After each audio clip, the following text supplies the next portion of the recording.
औज़ुबिल्लाहिमिनश्शैतानिर्रजीम बिस्मिल्लाहिर्रहमानिर्रहीम रब्बि इश्रह ली सदरी व यस्सिर ली अमरी वहुवल उक़दतम मिन लिसानी यफ़क़हू क़ौली।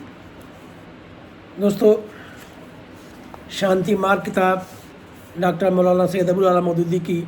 है। उसमें से हम आपको आज बताएंगे शांति किस प्रकार स्थापित हो सकती है। भाइयों, इस मामले का एक और पहलू भी है जिसमें मैं अनदेखा नहीं कर सकता। आप जानते हैं कि इंसान को काबू में रखने वाली चीज़ें सिर्फ जिम्मेदारी का एहसास ही है।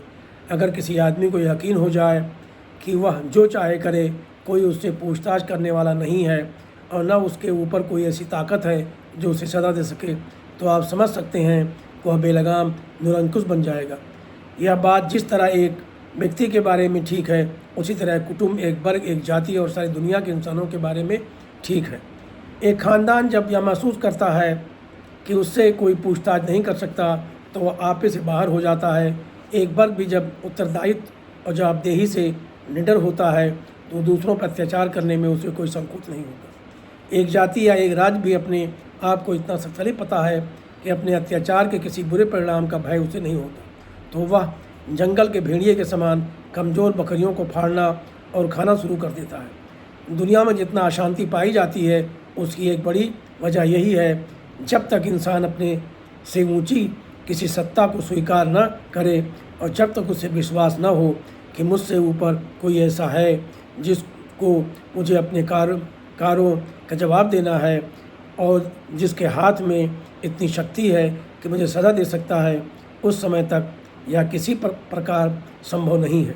कि अत्याचार के जवाब बंद हो और वास्तविकता स्थापित हो सके। अब मुझे बताइए कि ऐसी शक्ति विश्व विधाता ईश्वर के सिवा और कौन सी हो सकती है। खुद इंसानों में से तो ऐसा कोई नहीं हो सकता, क्योंकि जिस इंसान या जिस इंसानी तबके को भी आप पर यह हैसियत देंगे, खुद उसके निरंकुश और सरकस हो जाने की संभावना है। खुद उससे आशंका है कि सब राक्षसों का एक राक्षस वह हो जाएगा, और खुद उससे यह भय है कि स्वार्थ और पक्षपात से काम लेकर वह कुछ इंसानों को गिराएगा और कुछ को उठाएगा। यूरोप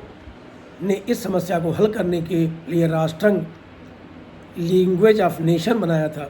किंतु वह बहुत जल्द सफ़ेद रंग वाली जातियों का संघ बनकर रह गया और उसने कुछ शक्तिशाली साम्राज्यों के हाथ में खिलौना बनकर निर्बल जातियों के साथ अन्याय आरंभ कर दिया। इस तजर्बे के बाद इस बात में कोई शक बाकी नहीं रह सकता कि खुद इंसान में से किसी शक्ति का पैदा हो जाना असंभव है, जिसकी जवाब तलबी का भय एक एक आदमी से लेकर संसार की जातियों, साम्राज्य तक को बस में और काबू में रख सकता है। ऐसी शक्ति संभवतः मानवीय क्षेत्र से बाहर और उसके ऊपर ही होनी चाहिए, और वह केवल संपूर्ण जगत के स्वामी ईश्वर ही की शक्ति हो सकती है।